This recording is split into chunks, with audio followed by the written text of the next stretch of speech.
I'm Corbett Wall with DV Auction, here with your feeder flash for Wednesday, July the 12th, and pretty active Tuesday really, not really anything to speak of much on the fat cattle trade, but active in your feeder markets as they're continuing to go through and work through all those cattle on the big videos that they're having this week, both Superior and Western.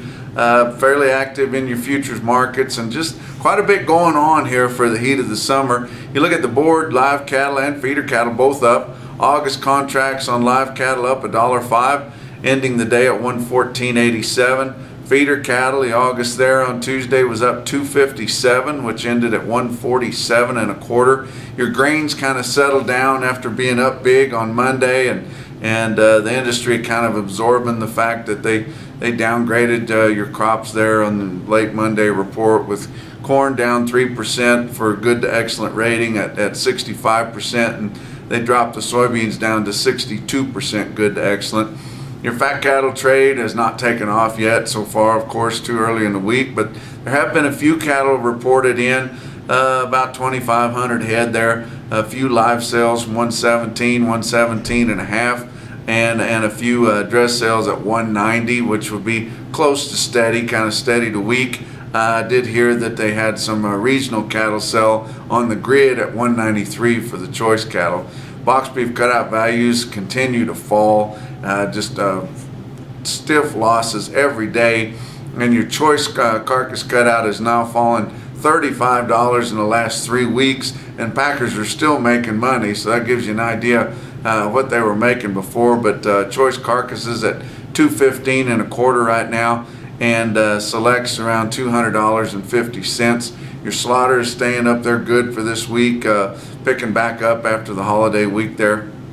You look at your feeder markets, your real-time index late in the afternoon on Tuesday setting at 143.94, up 36 cents, or just a good strong steady market right there. OKC West had their calf sale, around 2,800 head of calves there. Compared to 2 weeks ago, because they were closed last week, of course, steady to $5 higher, which is one place they sold cattle higher. And you're seeing a lot of market trends here, mainly because of the 2-week delay there, depending on what kind of sale they were having before the holiday. Some are up and some are down, but really just kind of a good stout market here to get started back into business here the last half of the summer. But you look at your Beef Market Central market report out of El Reno there, and look at your 5 and 6 weight steer calves there, selling in the 150s at 158 and 152 respectively there. Some other markets scattered around.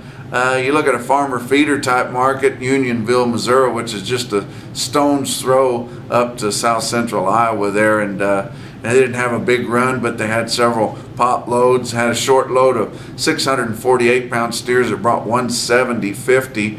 Another load of 715 pound steers at 164 and a half. Had 4 loads of 8 weight steers weighing from 8 to 850. They brought 152.60 to 156.10, and a couple loads of light 9 weight steers from 141 to 144, and that's in Unionville, Missouri. You look at another market quite a ways from there, but still in the same state. West Plains, Missouri is all the way at the bottom of the state, just a stone's throw to Arkansas, so is some difference there, but they had a good sale there in West Plains at Ozarks Regional Stockyard with 3,300 head on offer, and the trend there had your yearlings kind of weak to $4 lower, calves $2 to $5 lower in the heat, with some spots as much as $7 lower.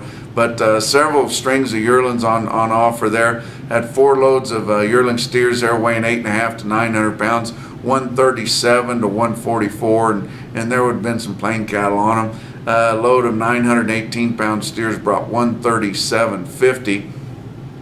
Just for fun, we're going to talk about a market, or a sale there that they had at Western Video Market, and certainly not what the market is, but it's interesting anyway. But had one lot on there, the LeGrand steers, 420 head of weaned steer calves, 700 pounders to come in early August there.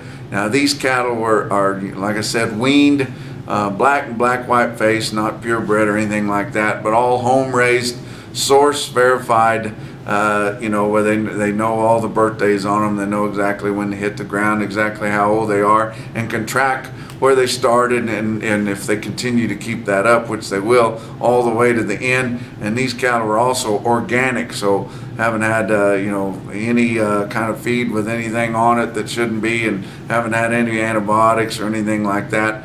But all the way up in the Northwest at Klamath Falls, Oregon, 420 head, 700 pounds, October delivery at 191.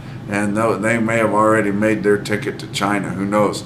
But on that Western video market, and also on your Superior market, we're seeing a lot of the 6-weight fall calves, fall delivery calves. Most of them, well, the ones I'm going to tell you about are unweaned or right off the cow there, which is what they normally sell all up through the northern plains and down into the southern plains too on the better quality. But a lot of those fall delivery 6-weight steer calves are selling in the 140s up into barely the low 50s. But that's kind of a shocker to some of those ranchers that maybe hadn't realized how much lower this market is compared to what they've been getting. But still pretty decent price, and going to be hard to make those cattle work as the way things are, because your grains have all of a sudden decided that they're going to catch fire a little bit and have a weather market now that everybody has decided that that western corn belt has been super hot and super dry, and especially South Dakota and North Dakota also. But it's really hurting the cattle industry up in that country too, because just guys that they've got some irrigation on their crops, which can help out a little bit in a drought situation, but grass has run out. Guys are selling their cows in South Dakota and North Dakota. It's looking like they may have to sell their calves early, which it's a bad deal for them, but it may end up helping the fall feeder cattle market, because we know we got a bigger calf crop to sell. We know that we've enlarged our cow herds, and by selling and culling off a lot of those Dakota cows, that may kind of balance things out, but we'll see how it all works out in the end. But still out here in Denver at the Cattle Feeders Business Summit, and on Tuesday night we'll be entering 2 inductees in the Cattle Feeders Hall of Fame.